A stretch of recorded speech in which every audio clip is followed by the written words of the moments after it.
Welcome to Altus Insights Podcast series with Ray and Marlon, hosted by me, Avi.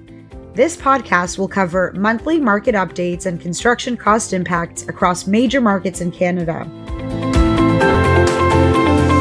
So today we have a special guest, Richard Lyall, president of RESCON, who represent builders of low-rise, mid-rise, high-rise housing.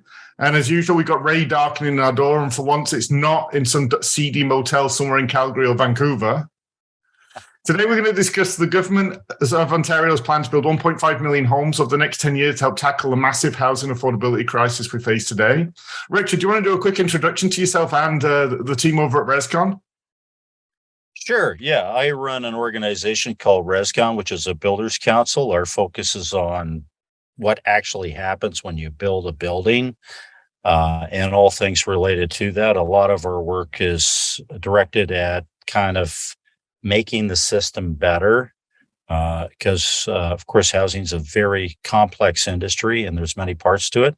And so we have a team of subject matter experts on staff that are very good at various elements on this, anything to do with training to labor relations, health and safety, technical standards, innovation, and, of course, government relations, because government is a very big part of our world. You were just appointed, weren't you, to is it another panel or task force looking at building in the 1.5 million homes with the government of Ontario? That's true. As an ordering council, I was appointed to the Housing Supply Action Plan implementation team, which is a body intended to advise the government or provide advice on, some of their thinking. I'm not going to say we're privy to everything. I would doubt that, but on what their thinking is and also what we think they need to do possibly next. Because of course they've done a lot of things already, and quite a lot. In fact, I've been doing this job for 30 years, and we've had in the last 4 years the most changes than I've seen, in that time period. So, but of course, as we know, there's a lot of other things happening in the world too, and they all play in. It all interconnects, right? So, timing is often everything in these things, and so yeah. Yes, I mean, I suppose that's the topic of today's subject. Today's podcast is the housing crisis we face, not just in Ontario, but across Canada. Today we'll focus on Ontario. And I think, like you said, over the last few years, we finally, had recognition from all three levels of government there actually is a crisis. The province is the one that seems to have taken the lead and trying to solve the issue. We know the feds are just staring at the feet, basically waiting for McKinsey to tell them what to do next. And then the municipalities, I think they're slowly coming around. There's been some real good announcement over the last few weeks and months that show maybe that ship slowly but surely starting to recognize and turn the ship. So I suppose with the first question that I get asked a lot when I'm doing some of my market stuff is, we've got 1.5 million homes as a target. It's an ambitious target, but is that even enough if you start looking at the reports CMHC have put together? They tend to indicate that helps, but the number might actually be much bigger.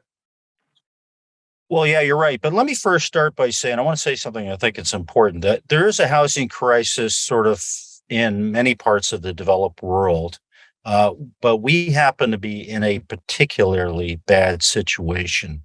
And how we got here was a sort of, I'll call it an insidious process, and we can come back on that. But now we're trying to sort of fix it. And of course, as you said, the provincial government has really taken concerted action on this on many levels. The feds, yes, they're still kind of not engaged yet, and we'll come to that too. But coming to the 1.5 million, that is the target. It's a real target. It's based on demographics. It's based on peer-reviewed research. And in fact, it's slow. The real number, the best number we have for the real number is actually 1.78, which is very close to the CMHC number.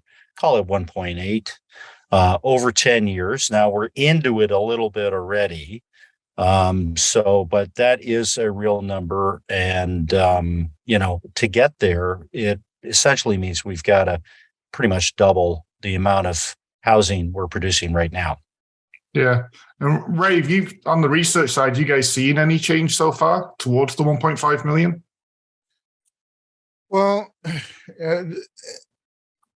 There's been a lot of discussions on how we get to that point based on the average new construction that we've seen in Ontario and Canada the last number of years, and whether or not it's realistic. So I think it's great that we're having the actual discussion, because but the next part is the action. So everyone's sort of lining up of what are the possibilities.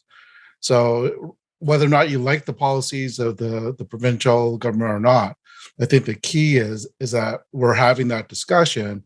But if you look at the stats and based on the market situation, that starts are down, and there are some hold or scheduling because of market demand, as well as with the interest rate. So it'll be interesting over the next 10 years with that target, how the numbers line up based on the market, or will it be sort of subsidized or pushed in a certain direction? But something has to be radically changed to really change the data, and as well as the current situation we are with developers. So that moves on. Like, what is the biggest inhibitor? Obviously, I always look at fees and charges, government charges, and everyone's seen my market presentation. I really do come down on both the municipalities and the federal government. And I often ask myself, why does the government make housing so expensive, and definitely more expensive than it needs to be? Is that the biggest inhibitor now? Is it the price, or is it also the approval process, the time? So I will say to you that the biggest single barrier problem is, I'll call it systemic. And so that includes taxation and things like that. Basically, we started off with really bad planning, right? Growth planning. We've got a growth plan, throw it out the window. It was a joke. And they ignored demographics to a large extent. And then the other problem is with the rules.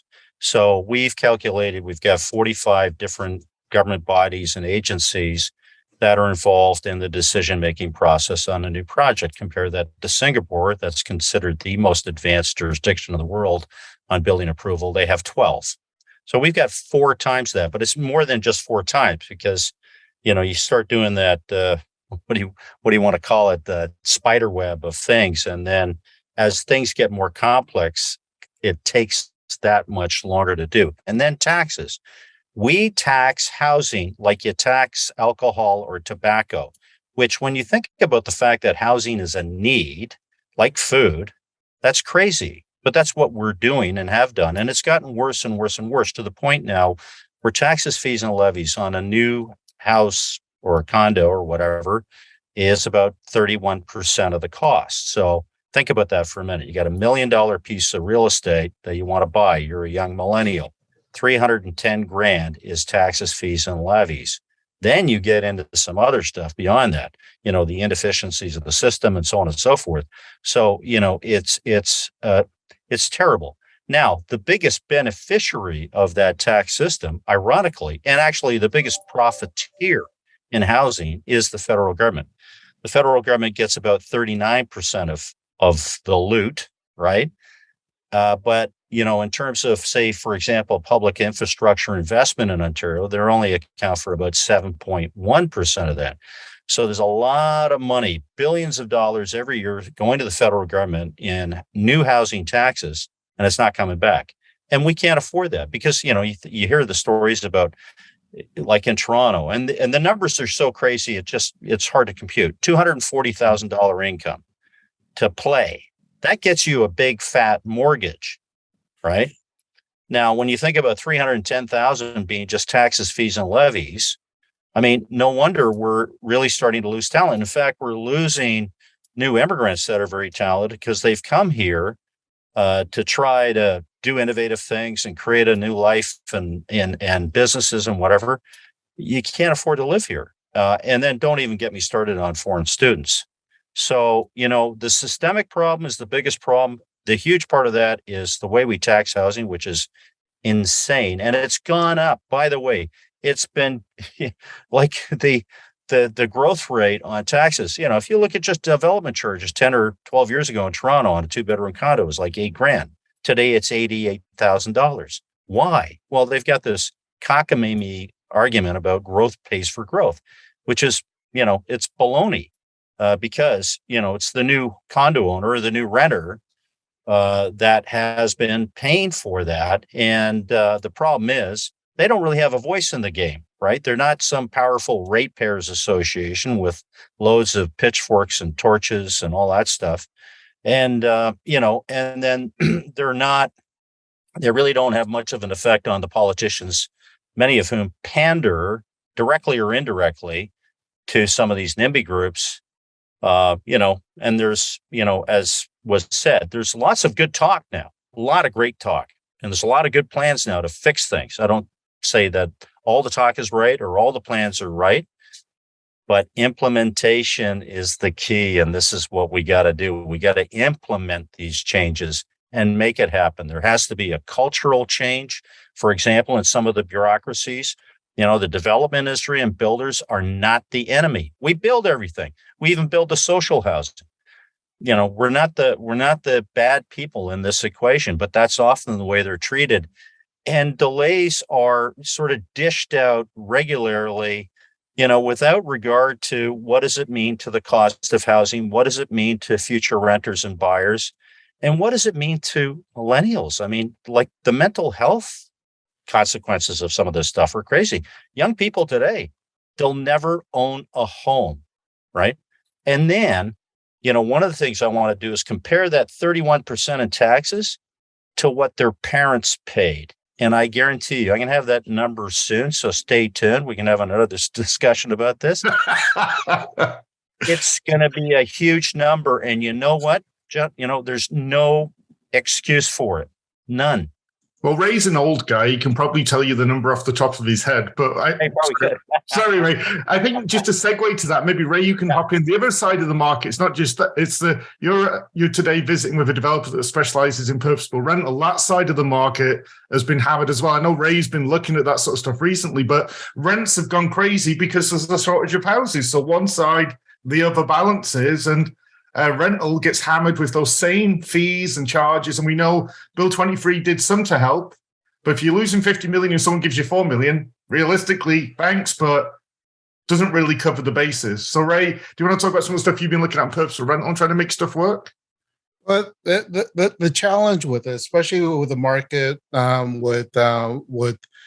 with rent control, is purpose-built rental in Ontario is starting to grow, and especially from an institutional pension fund and return standpoint, it makes sense, especially with the type of returns and the growth in that area. But Richard, your comment earlier about the immigration is mainly moves to either Ontario and BC. So the challenge with it is, I think, based on the whole affordability, especially the last couple of years, it's bad enough for people here to be able to rent, understand the process, and as well as look at the various listings. So we're starting to lose some of that talent to Alberta to a certain extent, especially on the affordability, as well as Atlantic Canada.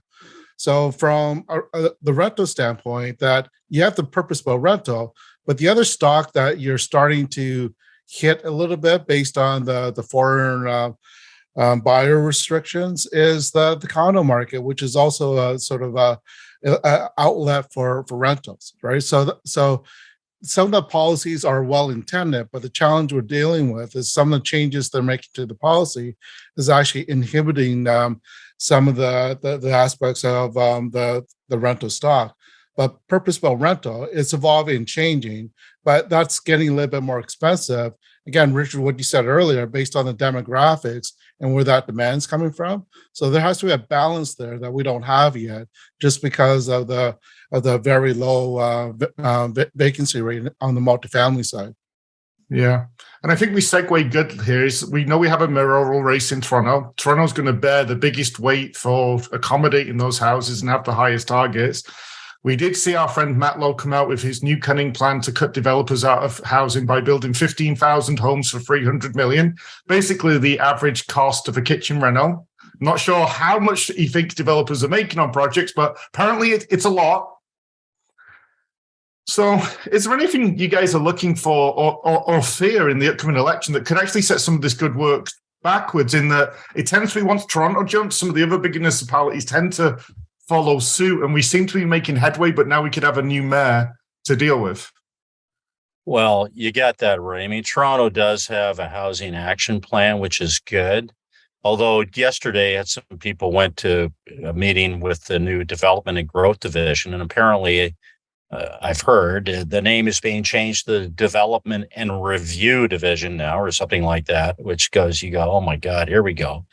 But, the problem is that this is an incredibly complex problem with many factors and variables involved.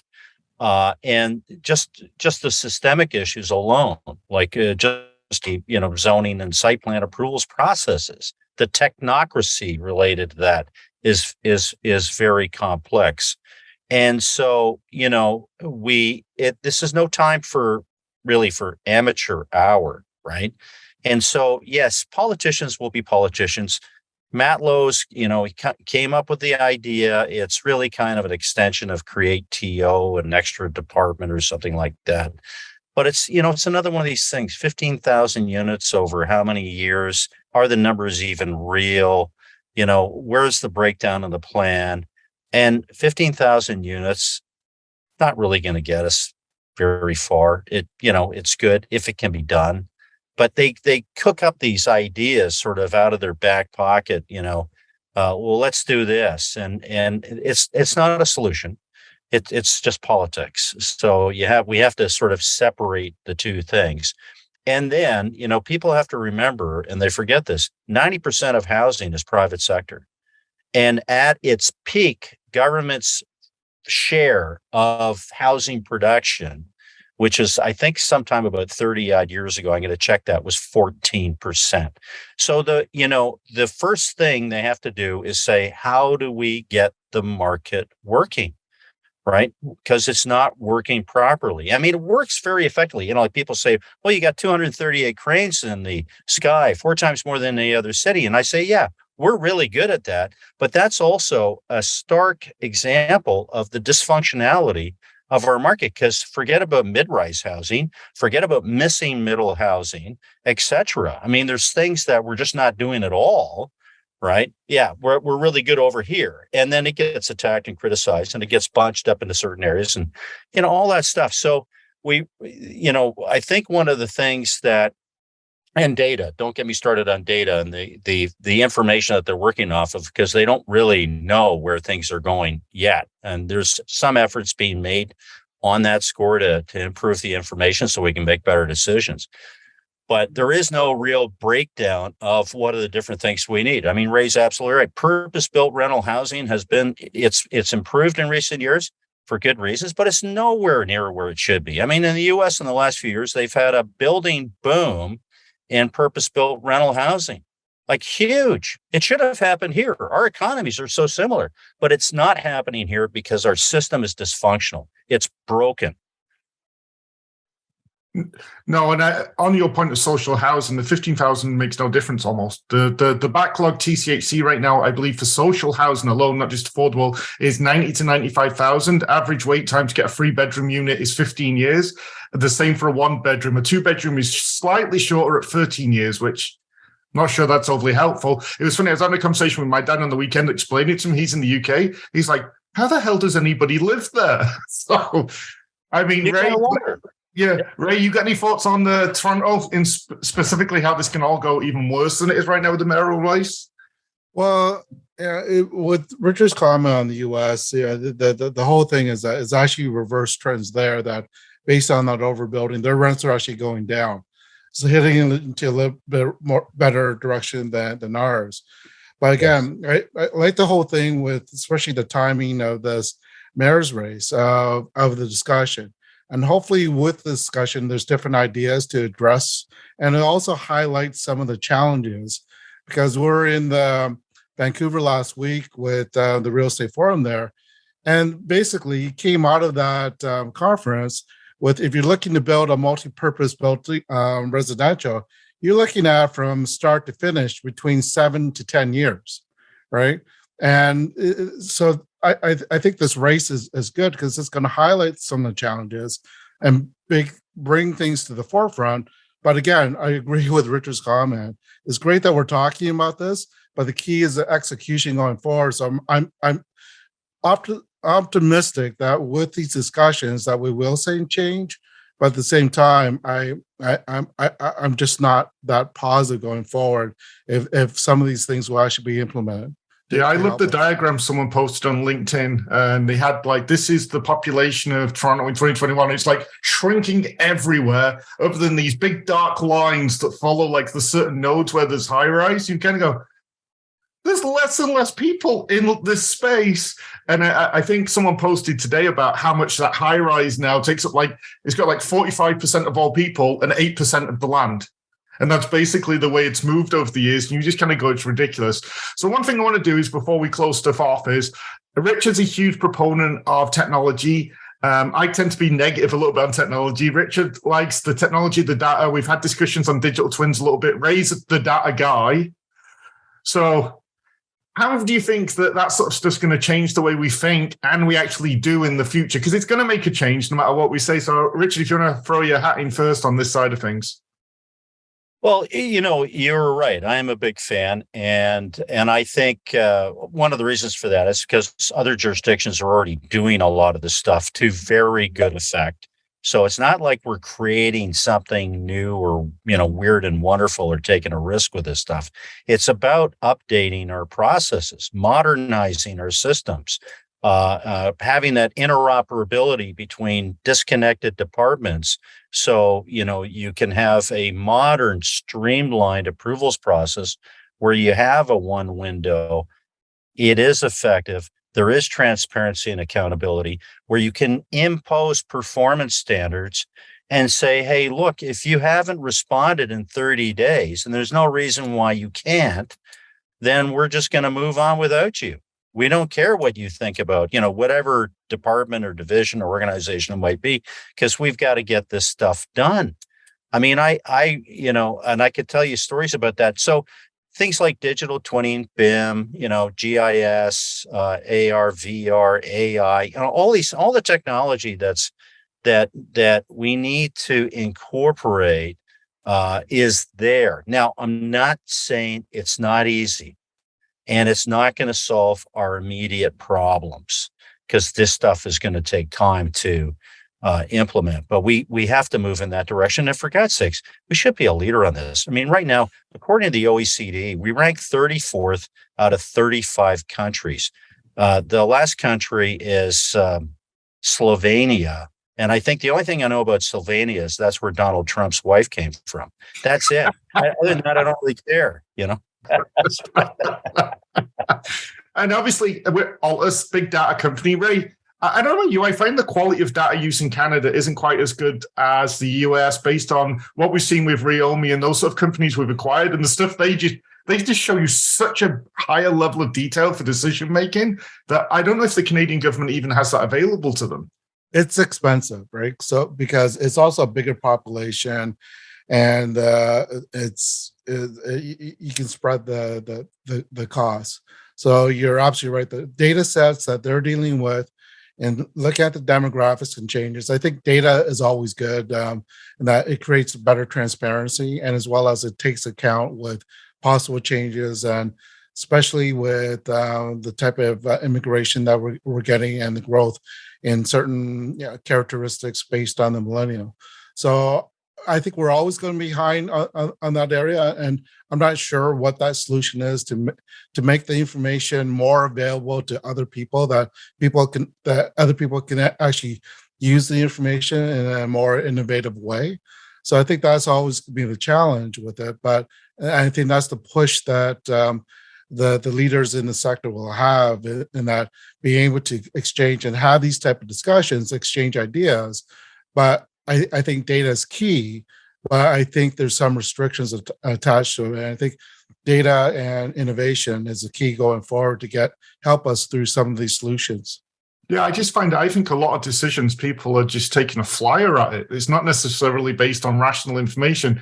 And myself and Richard were at the RESCON AGM, and we were seeing the power of what a digital twin done at a city level, a national level, and then putting all of that information together, you could actually say with some degree of certainty what may or may not happen once you start building or you don't build. And you kind of look at places to grow and where we are today, and you kind of go, how the hell did they not see this happening when they went in that direction?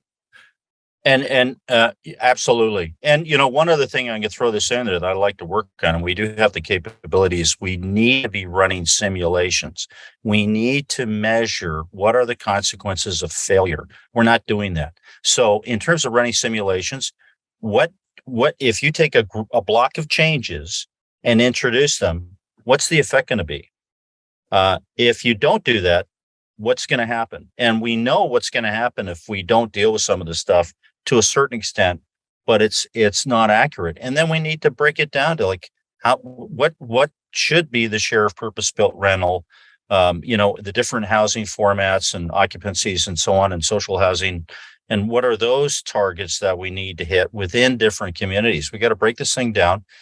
The province has been remarkable in terms of the scope and the breadth of the changes they've introduced so far.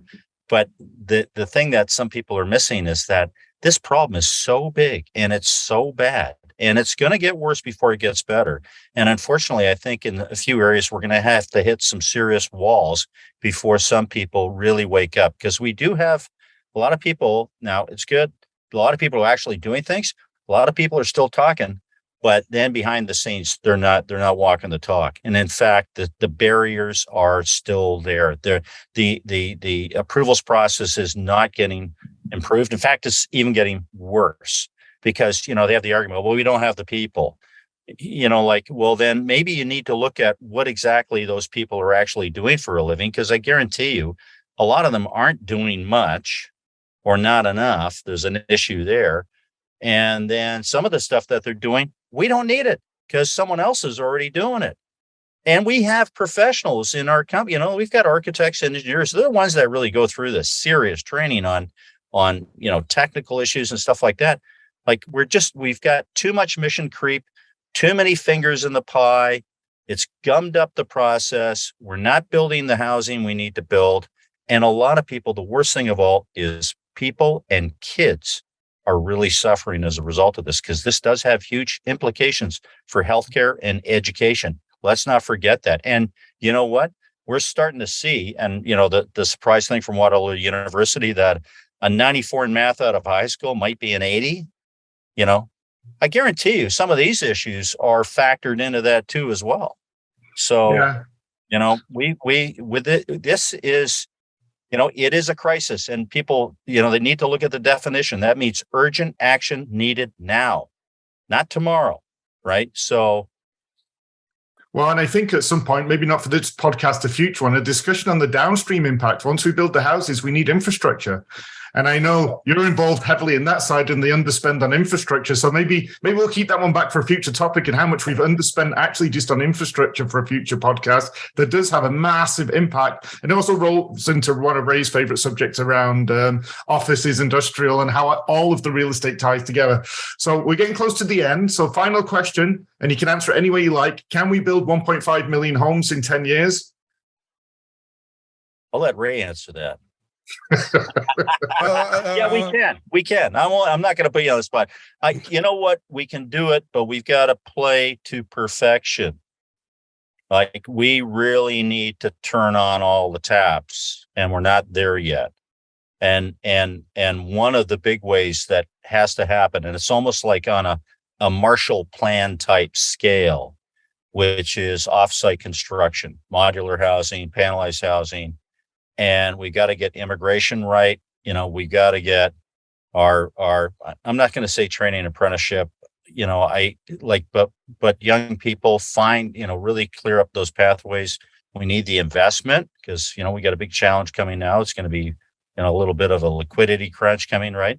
But the investment needs to flow, and the investment will flow. And I know Ray knows this because purpose-built rental housing, if you can pull together the pro formas that look good, you'll get you can get the money, and money is looking for alpha, right? Pension funds, things like that. There's great potential here. And then the systemic fix. We got to cut the Gordian knot, right? And we've got quite a few Gordian knots. So if we can do all of those things, to the best of our abilities, we can build 1.5 million homes. Now, the question is, can we do that? I think we should put them all in Milton. That's my new summary solution for the problem. It used to be send everybody to Calgary. I've now decided Milton's a better location, and we just build 1.5 million homes in a town that actually likes building. I got to show you something. Don't take this the wrong way. Oh, so your proponent is everyone going to Calgary too? They're all Texas. Calgary, here I come.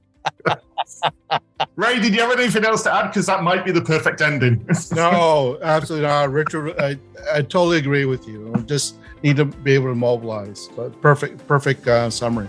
So thanks, Richard, today for taking time. It's always a pleasure to talk with you on this stuff. And again, hopefully we can get you back and maybe we can hit the next big one, which is that infrastructure underspend deficit as well. Because I think that's a good topic. Got a big report coming out next week on it. So. Oh, well, maybe we'll get you, once it's come out, we can get you back and we can tie that in. You got it. Okay. Excellent. Well, thanks, Richard. Thanks, Ray. Okay, guys. Thank you. Okay, cheers. Bye. Bye.